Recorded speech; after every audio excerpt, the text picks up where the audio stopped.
Worm hole क्या होते हैं? वर्म होल क्या है? क्या आपको भी ऐसे सवाल आते हैं? अगर वर्म होल के बारे में या फिर वर्म होल से जुड़े जिन सवालों के सवाल आपके मन में होंगे तो आप सही पोस्ट पढ़ रहे हैं। पोस्ट के पढ़ने के बाद शायद ही आपको वर्म होल के बारे में कोई सवाल हो।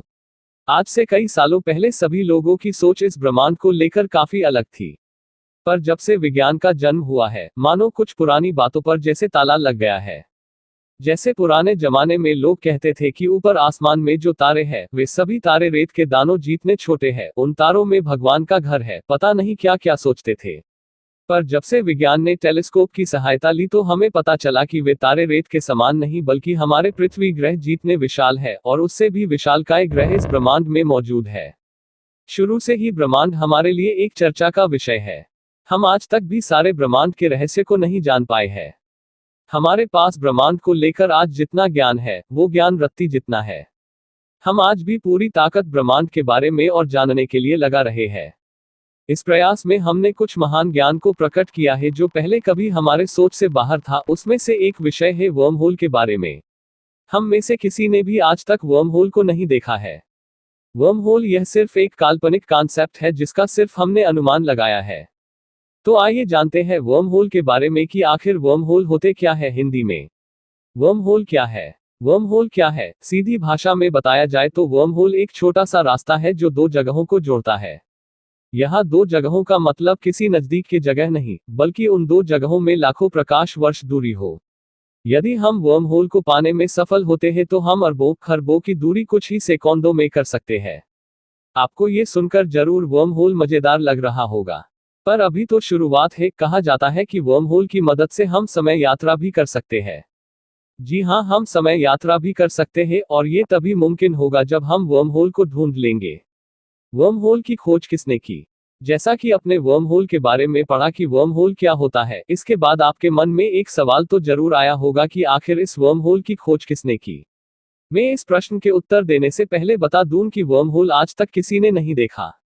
जी हाँ, वर्म होल महज सिर्फ एक कल्पना है जिसकी कल्पना 1935 में दो विज्ञानों द्वारा की गई थी।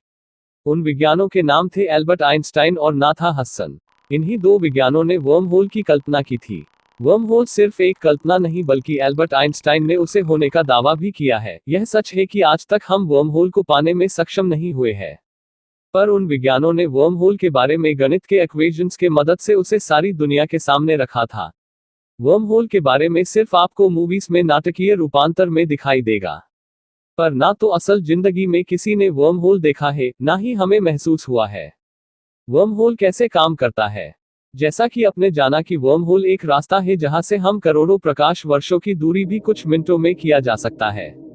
अगर वर्म होल का पता हमें लग जाए तो हम सारे ग्रहों पर कुछ ही क्षणों में पहुंच जाएंगे।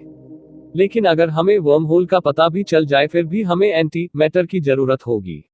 आपके मन में यह सवाल जरूर आया होगा कि आखिर ये अब एंटी मैटर क्या है। इसके बारे में हम आगे चर्चा करेंगे। वर्म होल की खोज कैसे हुई? जब से वर्म होल की खोज हुई है तब से कई सारे नए नए तथ्य सामने आ रहे हैं।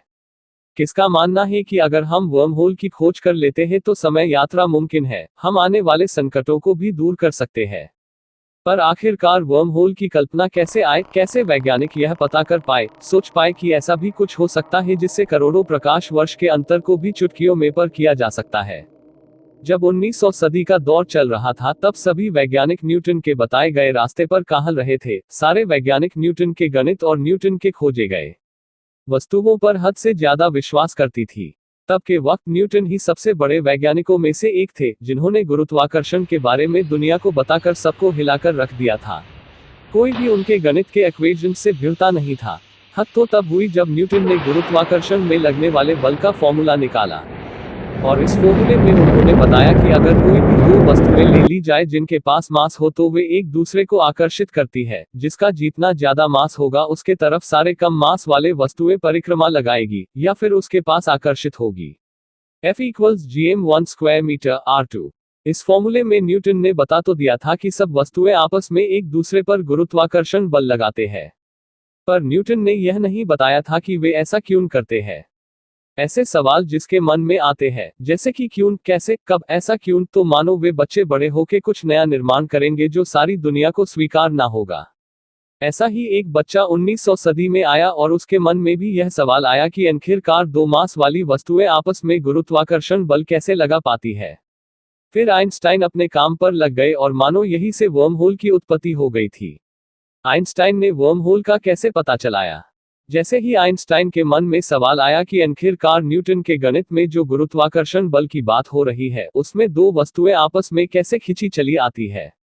इस प्रश्न का उत्तर खोजते खोजते आइंस्टाइन इस नतीजे पर पहुंचे कि सारा ब्रह्मांड एक चादर जैसी वस्तु में है, जिससे एक वस्तु दूसरे ज्यादा वजन वाले वस्तु से आकर्षित होता है। सभी ग्रह अपने मास के हिसाब से स्पेस को मोड़ रहे हैं और उसकी परिक्रमा लगाने लगता है। जैसे कि हमारी सूरज गंगा में सूरज का मास सबसे ज्यादा है, इसकी वजह से हम पृथ्वी के साथ सूरज की परिक्रमा कराते हैं। वो